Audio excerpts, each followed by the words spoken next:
All right, welcome everyone, and thanks for joining us for our October AI rounds. We're really excited to have with us today Michael Brudno, who's going to be talking to us about getting the most out of UHN with AI data. Before we jump into today's talk, and before I introduce Mike, I want to just put in a plug for our next AI rounds for November. We have sent out communication, but for those who have not received it or may be interested, our next AI rounds are going to be on Wednesday, November the 5th at 5 p.m. There's a QR code on your screen you can take a picture of with your phone to register. And we're going to be doing a chat with nursing. So it's going to be a discussion where we're going to be talking about moving the dial, advancing nursing role in AI supported clinical care. So we really look forward to having everyone join us for the November rounds. But on to today's rounds. For those that don't know me, my name is Kelly Lane, and I'm the Director of Operations for the AI Hub here at UHN. And with us today, as I mentioned, we have Mike Brudno, and he's UHN's Chief Data Scientist. He's also a professor at the Department of Computer Science at the University of Toronto and a faculty member and CFAR chair at the Vector Institute. Mike received his PhD in computer science from Stanford University, and he completed a postdoc fellowship at UC Berkeley and was a visiting scientist at MIT. His overall research goal is to enable the seamless automated analysis of patient data to streamline clinical workflows and enable faster and better treatments. So Mike, welcome. We're really excited to learn about what you guys have been doing with the data team and some of your work. So with that, I will hand it over to you. Thank you. And my audio, video, and slides are all looking good. Okay, so thank you for hosting me at the UHN AI rounds. And it's really my pleasure today to talk to you about some of the work that the UHN data team has been doing. And we've been, not everybody knows about us, but we've actually been around UHN for 5 years.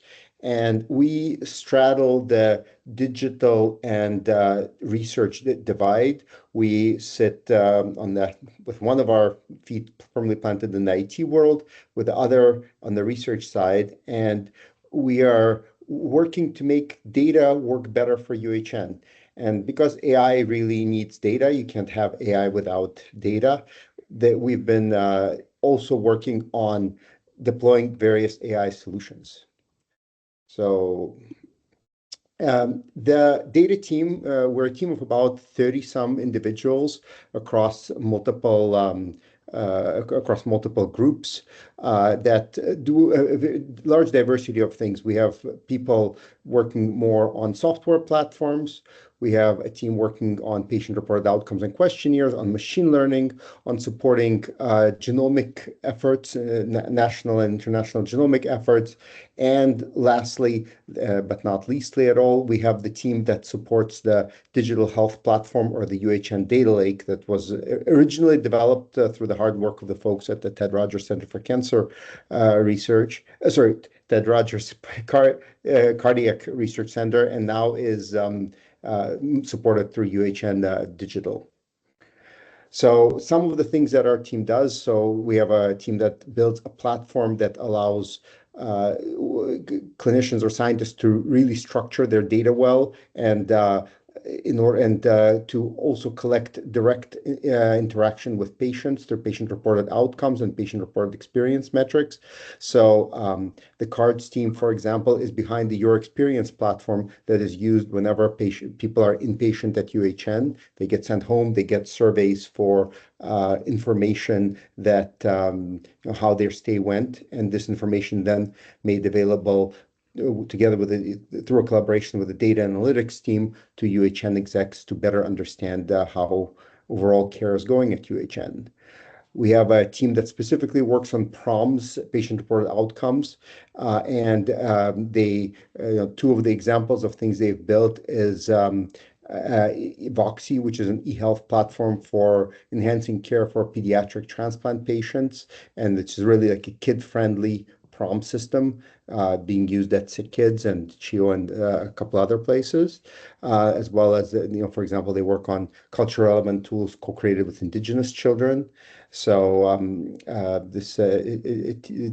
another team, uh, the machine learning ops team, and I'll be talking quite a bit about the team's work and later in the presentation, works on a plethora of machine learning projects, including on surgical videos with Dr. Madani, on the pneumothorax with radiologists, on large language models, which I'll talk a lot about, and other AI projects. CanDig, as I mentioned, works on pan-Canadian and international genomics projects, such as the Pan-Canadian Genome Library, the Marathon of Hope Cancer Center Network, and the Terry Fox Digital Health and Discovery Platform. And the digital health platform team, not to be confused with the digital health and discovery platform, which is the Terry Fox project, is the UHN Data Lake. They are helping to bring data to UHN investigators. You can come to them if you have a project that requires a specific data cut once you have the research approval, and they can pull the relevant data set from Epic or from any of the other UHN data sources, such as the UHN Data Lake, where we're aggregating a lot of the UHN data from a large diversity of platforms, including all of our legacy platforms, so things that are no longer active. So I guess I wanted to have one big project which I wanted to present within this presentation, and then I will go into a few smaller projects that were all enabled by this one big project that we've built. And the project that I want to start with is called Prompter. And it's about making LLMs, large language models, which at this point I think need no introductions. It's the Chat GPTs and the Geminis that we are all now super comfortable with and are using daily in our both our work lives and our personal lives, or at least I think most of us are, and how to make them more useful for UHN. And we started with this motivation, and it came out of our own work, that there were no GPU instances. So GPU, graphic processing units, are the workhorses of making an LLM work. They are the computers that make LLM possible. And there were no GPU instances available in the UHN clinical environment, which made it very difficult to do LLM-based projects. Now, of course, you can use the Azure AI Foundry, which is the Microsoft provided solution, but it's very difficult to estimate the cost of a project because doing any kind of system with large language models requires a lot of iteration. It requires a lot of engineering and prompt engineering, where you try things, you write a prompt, you run it, you see the results, you may want to run it on a bigger cohort, see how well it does, then you maybe change it in some ways, you run it again, and before you know it, you've really ran thousands or tens of thousands of queries, and the costs could be quite large. I had in my team, one software developer decided to try some things in Azure, and later that evening I had a $10,000 bill. And it's okay, we handled it, but it just shows that it's very unpredictable, and both for research purposes and for clinical purposes, you really need to be able to estimate the cost of a project before you start running it. So the solution was to build an LLM service inside UHN, and we've called this Prompter. And this is an LLM service which we can, for now, we are using it ourselves. We're starting to make it available to other teams. And the goal is to have a flat fee rate, something that is predictable, something that researchers can put into a grant so that they can just use the service, and which also relies more on fair sharing than massive availability in order to make to make sure that the services can be available. So once a user submits too many jobs or submits too many queries, maybe they will have a slower response time than a user who is just submitting their first query.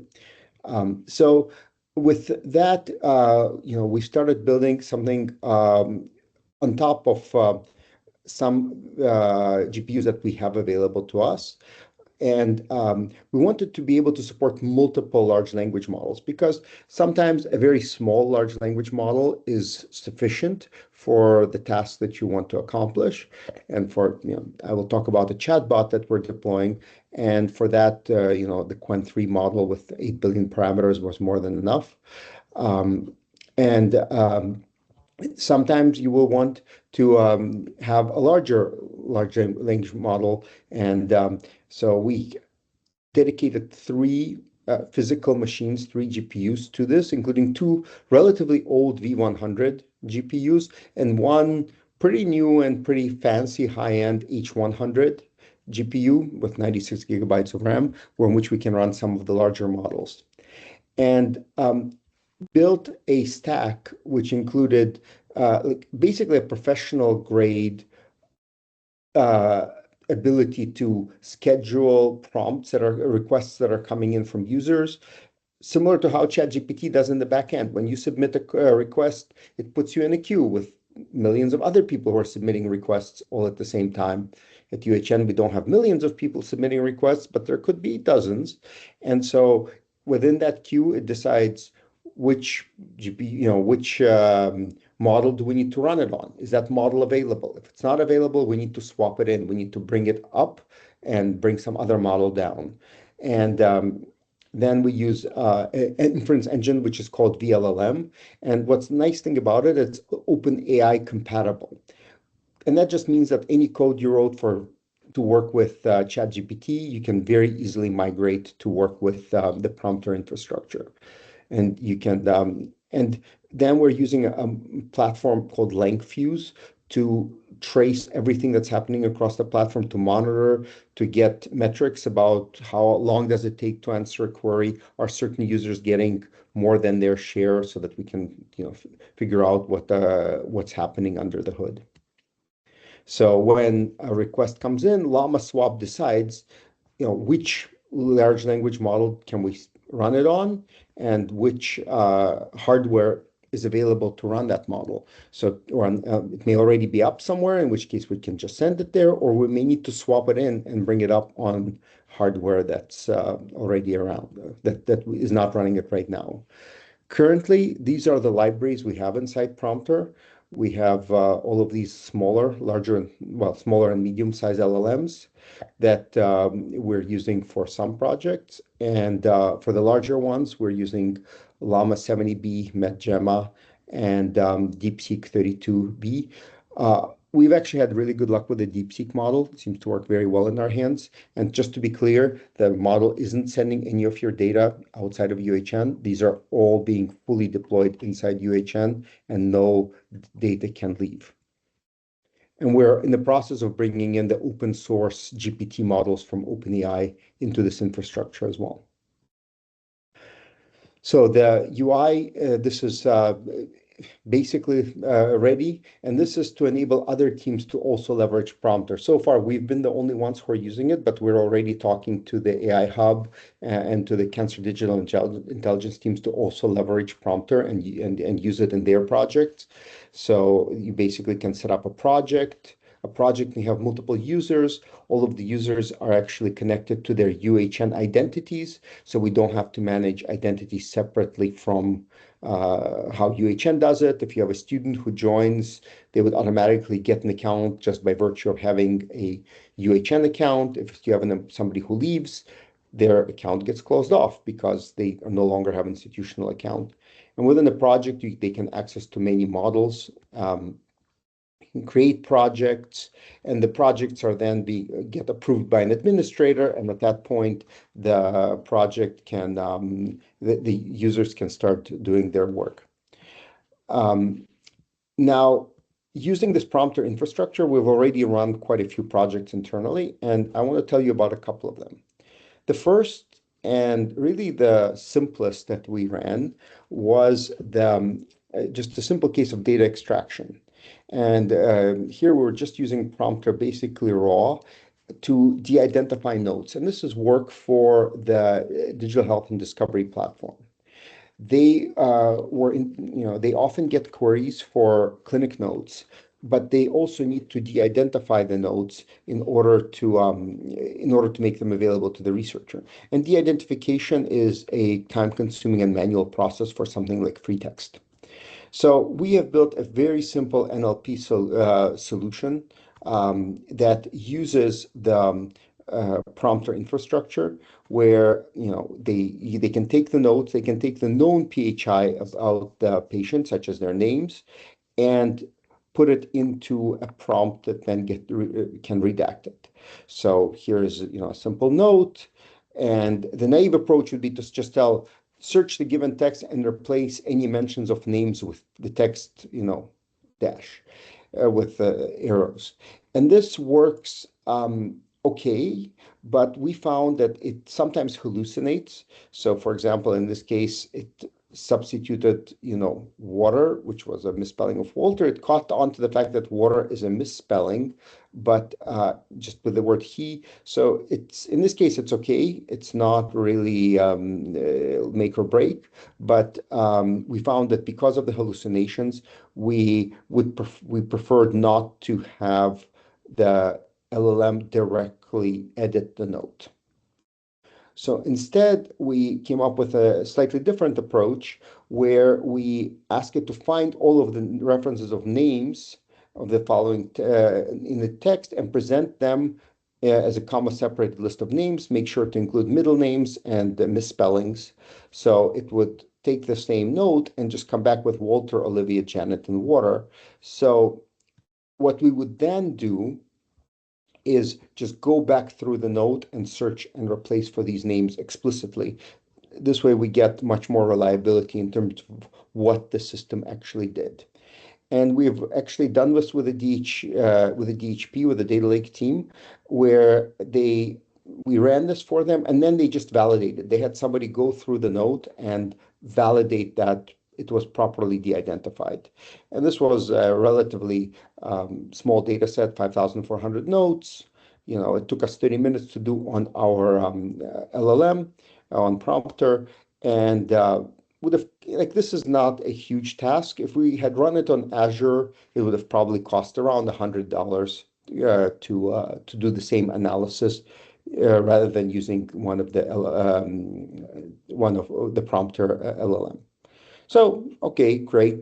That's not a big thing. What about some bigger challenges? So RAGs.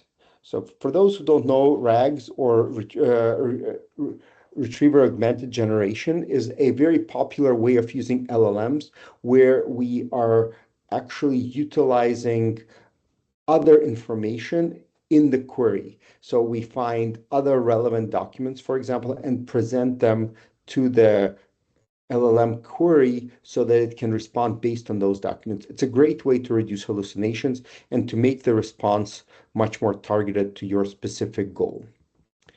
And in this case, we concentrated, there was a project with Dr. Karen Okranik in the Integrative Care Clinic on social determinants of health. And many fields, that are of interest to clinicians are not stored in structured fields. Social determinants of health is a great example. We don't really have great fields for issues with communication in English, for housing insecurity, for drug use, for plethora of other things, or at least these fields, and even when those fields are present, they're not used consistently. The best way to get this information about patients is by reading the notes. And obviously, patients can have hundreds of notes, and reading all of them is basically impossible for a human. But this is not limited to social determinants of health. Very similar issues come up with identifying disease progression. So when you have a cancer patient, the disease, the progression of the disease, when the chemotherapy stopped working, isn't really stored in a specific structured field. It's something you obtain by reading the notes and looking at the dates of the notes. Some details as well about the disease, such as tumor staging, are not going to be in the clinic notes. They are going to be in the clinic notes. They're not going to be in the structured field. LLMs can be used to identify these directly from a medical record, but significant prompt engineering work is required. So, you may want to try many different types of prompts in order to figure out what works best to pull out the field that you're interested in. In So here we've used Prompter to identify 9 social determinants of health variables for the integrative care clinic. I will show them what they are on the future one, but this was really the overarching way that we built the queries. So it's the queries basically determine classification, yes, no. You want to you ask the model to return the relevant span that indicates the social need, brief reasoning, and language. If the patient speaks a non-English language, can you please specify the language? And for this, we wanted to run this through 200,000 nodes, on average with 3,000 tokens per node. Using Prompter, it took us 3 days, 2.5 days for each social determinant of health, and there were 9 of these, so this is on the order of 20 compute days. And going through 50 nodes a minute. If we were to do the same experiment on Azure, it would have cost us $80,000, which is really beyond the capacity of many research groups to pay for. And this is how well these are the social determinants and how well we identified them compared to a manually annotated data set that they had built previously. So for language barrier, we had close to a 95% precision and recall, and the F score, which is their harmonic mean. For financial strain, a bit lower, but still in the, most of the social determinants are in the high 80s to low 90s. Really, the one that we struggled with the most was food insecurity. And going back, looking at the examples, it had really good recall, but relatively bad precision. The model seemed to have been confused about food sensitivities, like food allergies and and also food preferences, rather than food insecurity, and confusing those for food insecurity. So we hence had much lower precision, and looks like we should go back and try to improve the prompts a little bit there. But overall, really good results at identifying these social determinants of health. And this is based on a completely automatic analysis of literally tens of thousands of notes. So something that would be completely impossible without LLMs and very, very expensive without infrastructure like Prompter. A third example I want to talk about is using Prompter for an always-on model, and this is work we're doing with a patient experience team. And here we're using not just we're using the same stack, but also using Chainlit. So for the caregiver chatbot, the motivation was that caregivers need reliable, accessible answers to their questions. So we can point them to a website, but then on that, that's what patient experience team does right now. And that website has links to thousands upon thousands of resources nested upon multiple layers, because sometimes that website will point to an external resource. And then when you go to that resource, there are additional sublinks in order to explore and to find what the answer is, because at UHN, we don't have all the answers here. Sometimes the question for the caregiver relates to care that they want to provide at their home, which could be in a different geographic location, different city. So the patient experience team suggested to us working to build a public chatbot that would only use an approved and dynamic knowledge base.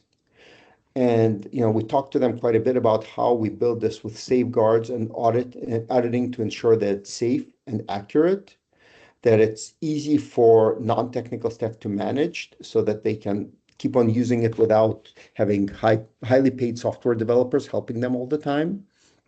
And again, here we use a RAG-like approach to reduce hallucinations, improve accuracy, and enable efficient use of smaller LLMs.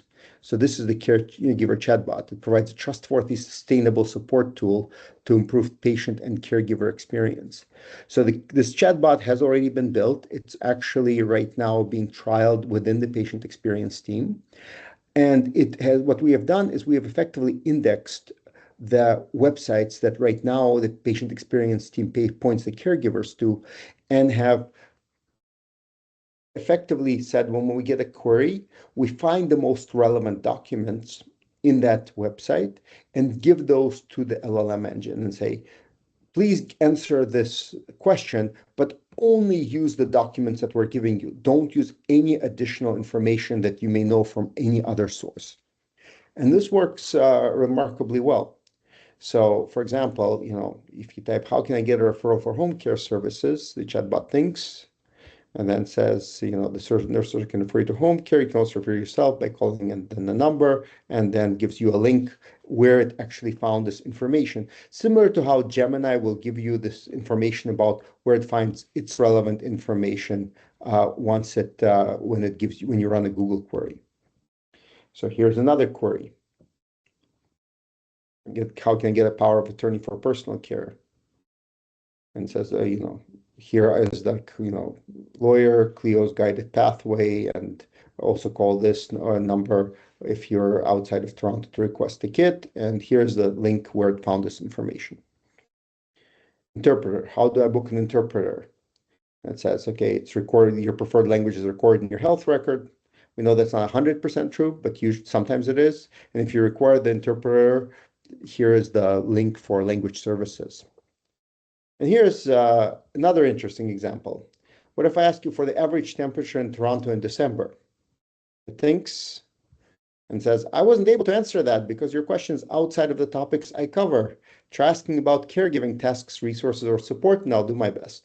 So it really has guardrails to make sure that the system is doing what is being requested rather than answering based on other information, which it clearly has. The underlying large language model does know the average temperature in Toronto in December, but because of how it's prompted and because of the RAG approach, it cannot use that in its answer. The final example on this that I want to show you is the use of agentic workflows. And this is something we're still starting on. This is early days of our use of agentic workflows, but Prompter does support this, and we wanted to build a tool that can do a lot for our clinical colleagues and for our research colleagues to identify to do the projects like the ones we've been showing you, but without actually having direct access to our team. What can they do on their own? And out of this came a project called MedAssist. And it came around because we felt like singular LLM prompts are often insufficient to answer a complex question. When you just say, give me all the patients with blah, the LLM starts to be confused, and it needs to combine information across a large number of nodes, and that's not something that LLMs are very good at. A similar approach, exists if you're following the LLM literature with things like chain of thought reasoning, where they're trying to take a big problem, split it into small ones, solve the small ones, and then combine the results. So, this is effectively what we're doing. To decrease the likelihood of hallucinations, we are breaking down a large problem into separate subparts and run the separate LLM queries.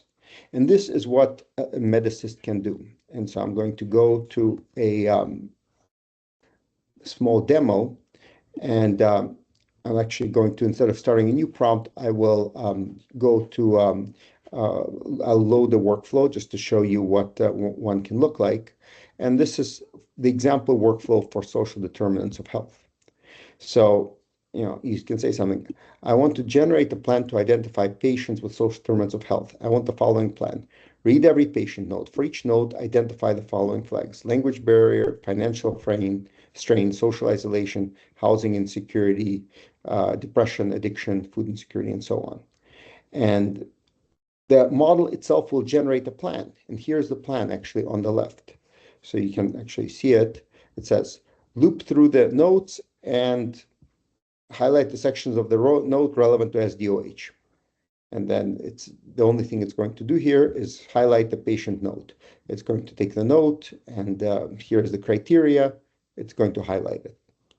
You say, okay, well, no, that's not really what I want. I want each of those flags to be identified separately. I don't want to know whether each whether in general the patient has social determinants of health, but I want to know which one it is. So now the model says, okay, I've updated it, and this is the corresponding plan. So you can still retrieve the notes, and then it separately will go and look for language barrier, for financial strain, for social isolation, and other features. I'm just going to show you a second workflow just to give you a sense for delirium screening. So this is and it's looks for example the delirium patient. I want to read all the patient notes and identify flags for DSM-5 criteria 1 for delirium, so on. Mechanical ventilation, post-op state, explicit duration, and builds a plan.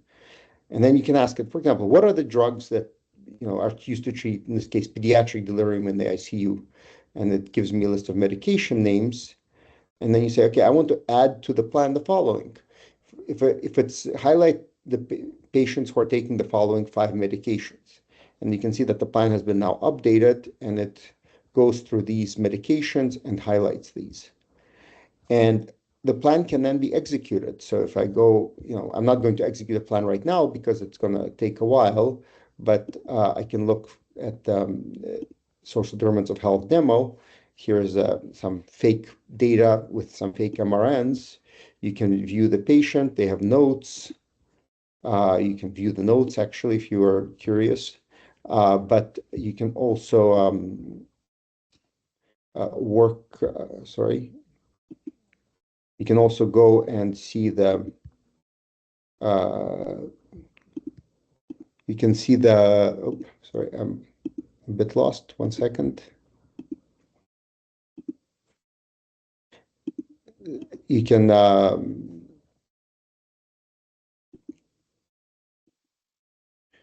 view the patient record, you can view the notes, you can view things like medications, and the system will highlight for you the social determinants of health that are discovered when the patient record is analyzed and you can see that, you can download it and then work with the system as you'd prefer.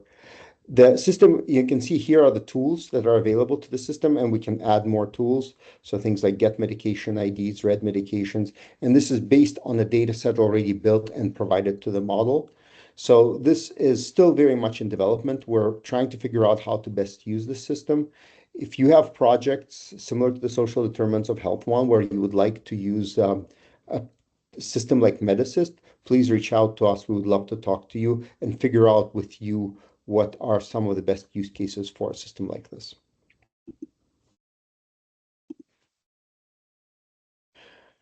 Okay, and I also want to talk a little bit about some of the other work our team does. This is something where we're doing direct Epic integration. So on the data team, we have, I think, 4 or 5 Epic certified software developers and data engineers. So together, they've been working to bring things like the Transplant AI dashboard into Epic. So this is a tool that's already actually implemented and available to our transplant colleagues in Epic. This is a project led by Dr. Mameth Abat, who is one of the co-leads of the Transplant AI initiative and also is part of the AI Hub. And together, we've actually built a dashboard that's integrated within Epic. So this is a test view of Hyperspace, but it's actually also available in live. You can see there is a Transplant AI tab for this patient, who is a liver transplant patient, and you can view machine learning prediction results. You can click on that. And it generates multiple information for you about the patient. So in the dashboard, we actually have 2 models right now, the cardiovascular risk score and Dynameld. And they're actually very different. One is for Dynameld is for pre-transplant to identify who are the patients would be best candidates for transplant and most likely to how soon they would need a liver, versus cardiovascular disease risk is to identify what is the risk of cardiovascular events for the patient population post-transplant. We know post-transplant patients have much higher risk of cardiovascular events. So for this patient, for example, they were shown to have medium risk. You can click to get more information, and you see what are the features that increase or decrease the risk on relative to the average patient. So the MASH indications actually drive the risk lower, and the fact that they're on antihypertensives medications also drive it lower. But they're also on antiplatelet medications that drives it higher, and the fact that they have actually had a retransplant, the second transplant, that also drives it higher. So this together adds up to this medium risk. And these are the recommendations. These are just our clinical colleagues came up with, which we show side by side. If the users are curious, they can click on View Data and actually see the actual data on this patient. And you can see the data isn't very realistic because this is a test patient. And also, we allow the users to provide feedback. They can click on that button and actually tell us, was the prediction good? And we're using this in a QI study to see if having this information actually changes the care of the patients and significantly and leads to better management of their hypertension or other kind of features or other features that indicate that the clinicians are now doing something to better take care of this patient cohort, more referrals and other features. So the other model here is Dynameld. And here it just shows the Dynameld score, which is an AI predicted effectively risk score for mortality, and its comparison with the MELD sodium score and the MELD 3.0 scores, which are two classically used scores. You can see the two scores are very highly correlated. You can see how those scores have changed over time. And it's a way for the clinicians to actually track how the Dynameld score, whether it's creating relevant results for their patients. Again, this is more in a silent trial mode right now. All right, and since I have 5 more minutes, I am going to talk about one last thing, which is our work, and this is mostly the digital health platform team, the data lake team, that has been doing this together with the team in digital proper, Carl Vertanen and Natalie Stickel, to bring the Mayo Clinic platform to UHN. And this is we're hoping to bring the world's data at UHN's fingertips. So the Mayo Clinic platform is its goal is to help both improve treatment and to cure, to connect information, to connect data sets from around the world, and overall to transform healthcare. And they're connecting 3 separate aspects of healthcare. They're connecting data network members such as UHN, who are contributing data sets and who are also going to be utilizing things that are developed by the other groups, the healthcare providers, in which case UHN is playing both roles, and the solution developers, people who are building technology tools that can leverage data from across the ecosystem. And UHN actually will have all 3 roles within the Mayo Clinic platform. We're contributing data, we're a healthcare provider, and we're a solution developer.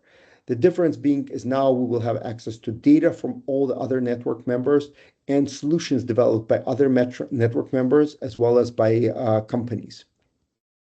And this is what the platform looks like.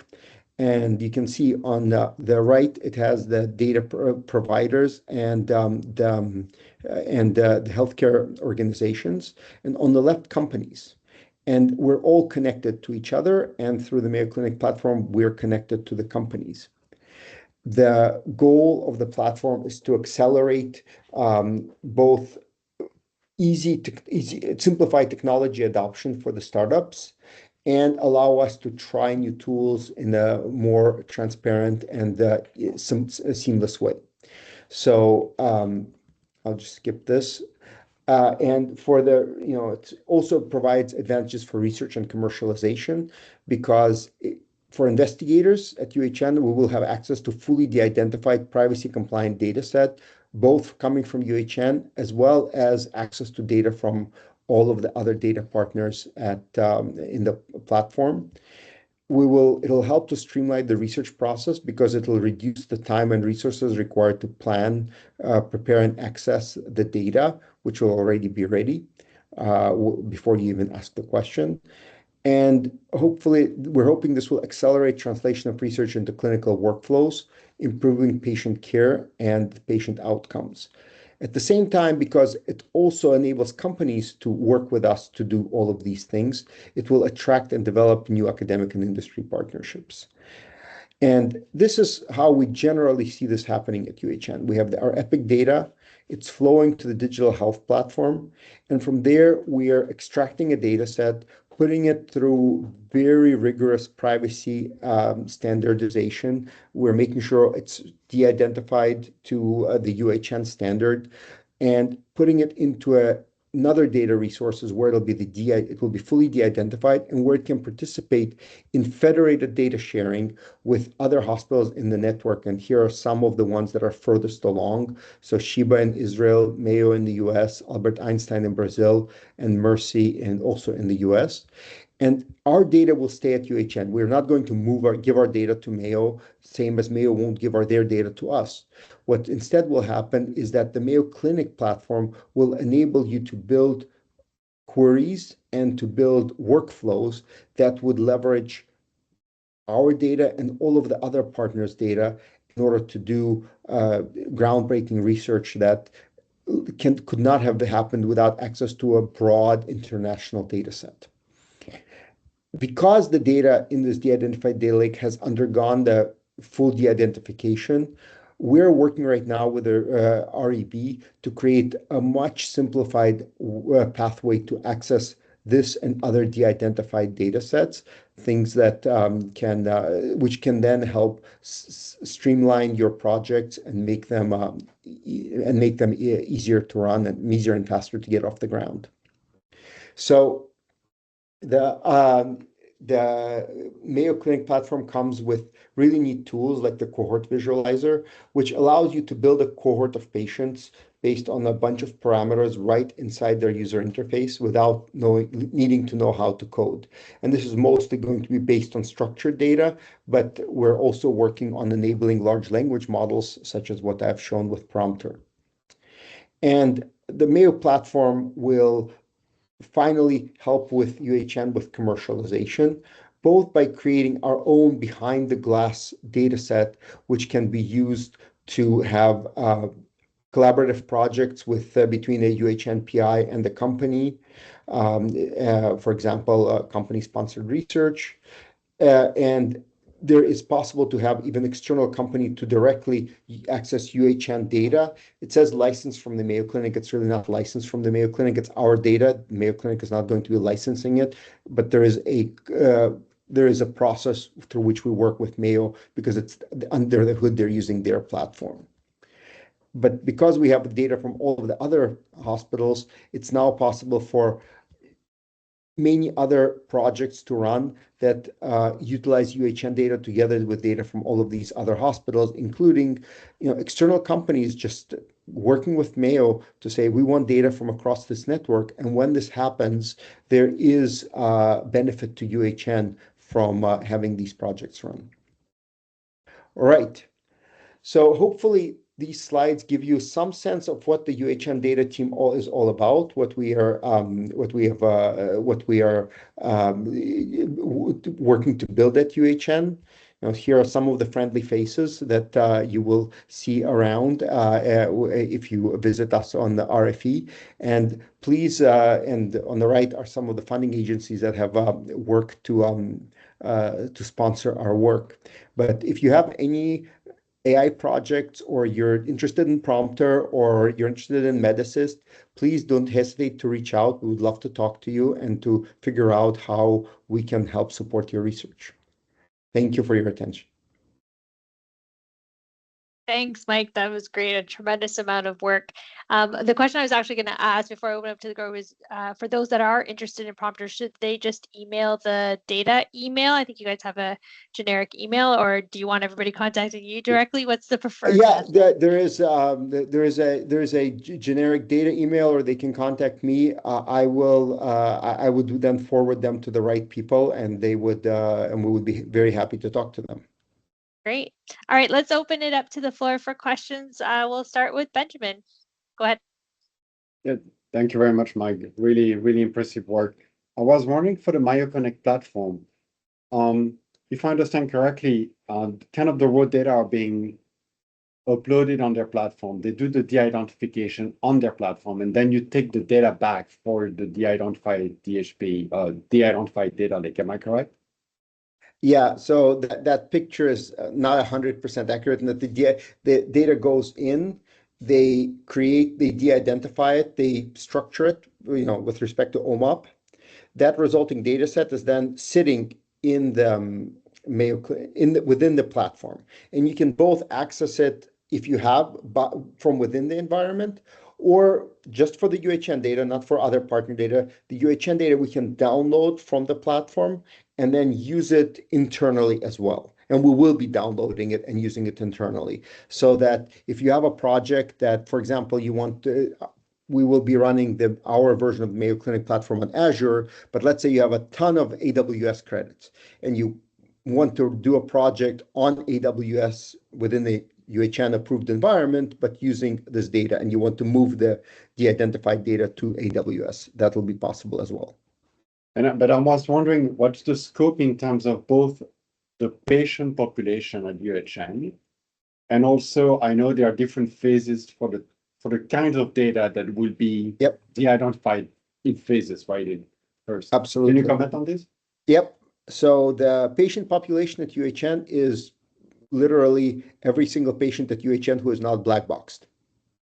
So every single patient who we have the permission to share, because this is all going through a very a strong de-identification process. And in terms of the data, so it's in stages. The initial data is mostly structured patient data, like labs, like specific encounters, some diagnosis codes, and it's being expanded to, and stage 1B is notes. So I think both of those will be basically available at around once the system goes live at the beginning, which will be within a few months. And then in the things like radiology reports are already included as notes, but actual imaging data is probably going to be stage 2, or I think stage 3. Things like genomics is stage 4, so probably a bit further out. I don't remember the exact list of which data set goes at which time point, but happy to dig it up and send it to you, Benjamin. Great. Thanks, Mike. Alan, thanks for joining. What's your question? Hi, yeah, great presentation, Mike. Congrats to you and the team and all your amazing work. My question is specifically for the team that's working on integration with Epic. I don't think that you touched on this. Was wondering about the possibility and the timeline for integrating a workflow that could allow us to use AI to listen to interactions and consultations, and then the automatic creation of patient notes and follow-up notes. Is that something that's being worked on now? And if so, what's the timeline? Thanks, Alan. So that is absolutely something that's being worked on, but not by us. So this AI scribes are a very hot topic inside UHN. I know the digital team with Carl has been working on looking at possible solutions. I am I believe Barry, you're involved. I see your face. You're looking at, and you're involved in that as well. But this is not something that the data team specifically is working on. Okay, thank you. More to come, Alan. We are working on a solution organization-wide. It's just the logistics that everybody's working through. All right. BHK, one more question from you.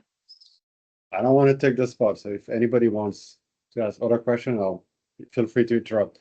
Quick question, Mike, about the agentic AI, which is obviously very, very fancy and very powerful. In your system, I really like the workflow, and the interface is really, really clear, and the fact that you can save, and this is all really nice. I was wondering, is that kind of a single LLM working sequentially on the different prompts, or you truly have different agents with different objectives interacting? Like, what level of agentic AI are you right now? Yeah, the system that we showed has is the former. It's really an LLM working sequentially, and then some amount of oversight around them. So it's like sort of there's one LLM that's building the plan, then there is the execution of the plan those are individual sub steps, but there is no true interaction. It's not like, two LLMs shouting at each other and trying to out-shout each other. We are working with Dr. Mamathabat on a project which is a true agentic approach in transplant, but I would probably leave it to her to talk about it rather than try to steal any of the thunder. But the platform is intrinsically the same. Yeah, the platform can support it. The platform can absolutely support a full agentic approach. It's just interacting with different models. It can interact with all of them at the same time. Excellent. Great. Thank you. All right, we have a question in the chat from Samantha, who said, "This is so great. So glad to hear that that these are being developed. In particular, the caregiver application that could fill a huge need that our team has seen. I was curious about your process for end user involvement in this project. How has it been helpful? Early feedback and any challenges with end user engagement?" That's a great question because actually end user engagement and user involvement in the project is something we really pride ourselves in the data team. We work very, very closely with the stakeholders in order to really understand what is necessary. So in this case, we're working with the patient experience team as well with patient partners to understand what their pain points have been and how our solution will actually help. There is extensive back and forth for any of the projects that we do, there's extensive back and forth between the software development team and the stakeholder, the clinical side or the patient experience side. And we have dedicated product owners working with each of our teams whose job it is to really make sure that interaction goes smoothly, whose job it is to go and talk to the stakeholder and then bring their conclusion back to the software development team. It's actually one of those things which I have found personally to be one of the hardest in building software for healthcare, is that software developers speak a very different language than care providers. And making sure that they understand each other really requires an interpreter. So we have to make sure that an interpreter is always present and is able to go back and forth between them. So great question. We work quite a bit with them. In terms of any initial feedback, we've just recently given the test system to patient experience. We're waiting for our first round of feedback, which we will then incorporate. And hopefully after one or two more rounds, this will actually be live and available to caregivers at UHN.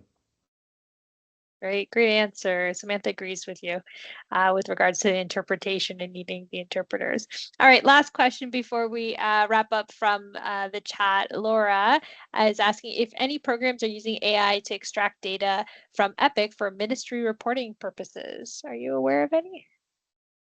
That's a great question. I was aware of a project at Sick Kids that was doing this. I don't know of any at UHN, but I may, but there may be. I'm going to call a friend and ask if Benjamin knows Dial. of anything, or somebody else on the presentation. Yeah, I'm not aware of any. I don't know, Ben, if you know. Not for ministry reporting whatsoever, but definitely clinical extraction of data, either from Epic or different sources is a hot topic, but still pretty early days. Yeah, at SickKids they were doing this pre-LLM, which was a little bit more hairy. Now with LLMs, it's going to be much easier, but I have not seen anybody pull this off. Again, if somebody wants to try and wants to talk to us about it, would be very glad to have a conversation, Laura. Great.